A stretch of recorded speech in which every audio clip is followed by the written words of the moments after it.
It made me cry.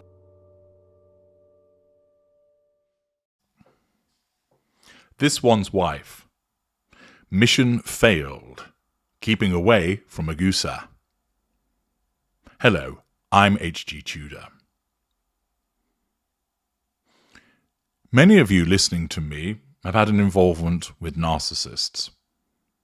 For most of you, that will be either romantic or familial, possibly even both of those areas.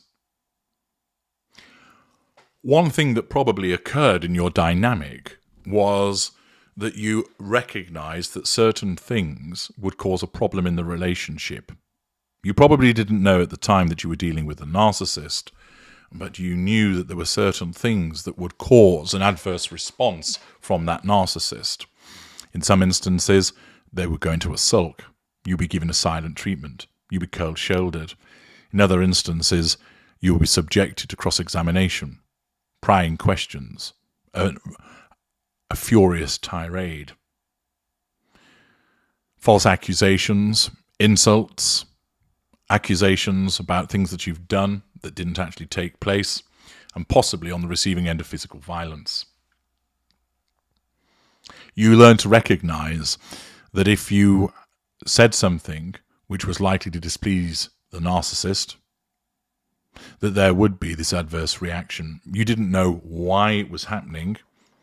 You would often think to yourself, it's not my fault, I'm just reporting bad news. There's nothing that could be done. But it didn't matter. You still found yourself on the receiving end of what you now know to be heated, ignited fury or ignited cold fury. That you were on the receiving end of the fury that churns beneath the surface of the narcissist, that caused such problems for you. And it's likely that those of you that experienced such circumstances engaged in a particular behaviour, which was avoidance. That you realised that the best thing to do was to not be around. That if you were the bearer of bad news, that if you were late, for instance, that if you'd not got something that the narcissist had wanted, even though it was a completely ridiculous demand that they had made, that you would be returning empty-handed, that you were perhaps telling them that you were going to go away somewhere with friends or family, that essentially that you would have that battle of going out with the narcissist, that you realised that it was just safer and easier to stay out of the way. Thus, it might be the case that you removed yourself to a different part of the house, went into the garden, got in the car and drove off, went to see a friend, stayed later at work. Whatever it was, you decided it would be better that you were no longer near that person so that they couldn't lash out at you. You recognised that time and time again, even though it wasn't actually your fault, it was made to be your fault, and you would then end up on the receiving end of this unpleasant behaviour.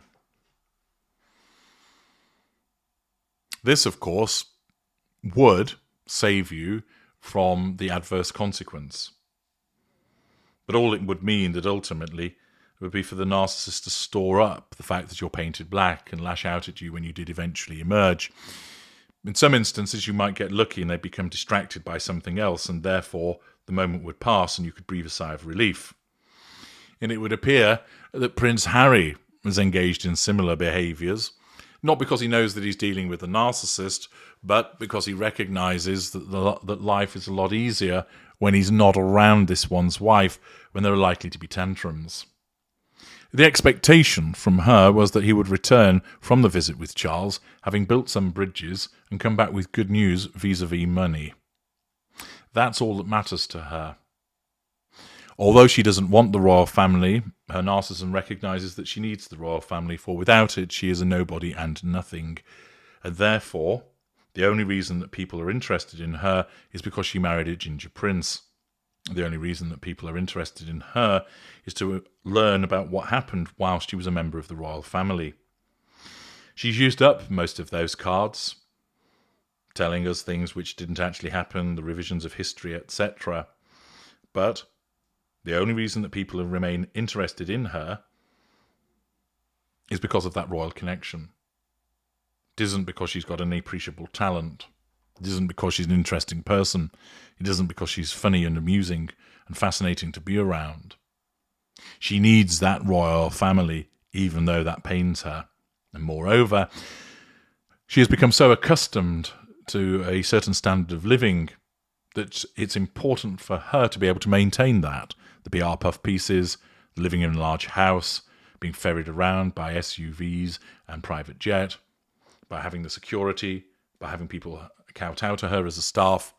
All of those residual benefits shape her self-importance, which is then used to triangulate with people to control them and draw fuel. Accordingly, she needs the connection, she needs the money, and Agent Ginger was dispatched with her blessing to see his father on a flying trip in order to try and ensure that the Sussexes were kept in the mix in that regard. As you know, it was a short meeting, and he's returned, flea in his ear and empty-handed, which means that he knows that on return to Monty's shit show, his handler would not be best pleased, and it would be a tasering of the pink pods and being banished to the chicken coop. Accordingly, sensibly, Harry decided to stay out of the way, and instead, as per People, he made a surprise appearance at NFL Honours hours after returning from the United Kingdom. Prince Harry made a special appearance at Thursday's NFL Honours to give out the Walter Payton NFL Man of the Year to Pittsburgh Steelers defensive tackle Cameron Hayward. "All you guys do on and off the field is truly remarkable," said Harry at 39 before presenting the award. "You are role models for millions in the way you carry yourselves and the way you give back. This final award, the highest honour, is all about serving your community.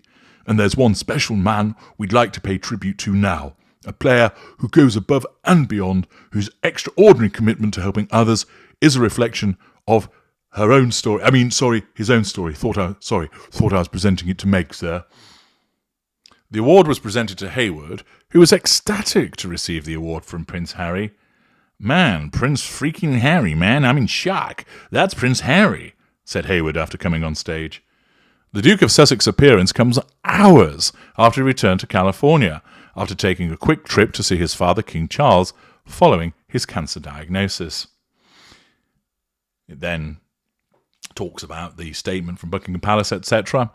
The NFL Honours are held annually to recognise the NFL's top players, coaches and teams. This year's ceremony was hosted by Keegan-Michael Key and had multiple celebrities in attendance, including Issa Rae, Janelle Monáe, Ailey Raisman, Flavor Flav, Dima Hamlin, Justin Hartley, and Gayle King. Prince Harry attended his first Super Bowl in 2022 with his first cousin, Princess Eugenie. After the Los Angeles Rams took home the win, he was seen visiting with the team in their locker room, probably all thinking, who the fuck's this twat? So Harry, who doesn't really have any connection at all with the NFL, pops up to present some award, and doubtless he was delighted to be able to go and do that rather than be around the house, because there the mood would not have been good after his failed trip to the United Kingdom.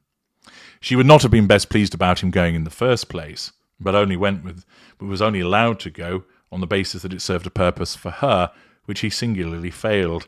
And therefore, doubtless, she's had something to say to him about that. The narcissist always does. And therefore, Harry, as a victim of the narcissist, would no doubt be pleased to have cleared off to the NFL Honours, even though he has no real connection with it, so at least he was out of the way of another tongue lashing from his handler. I'm H.G. Tudor. Thank you for listening.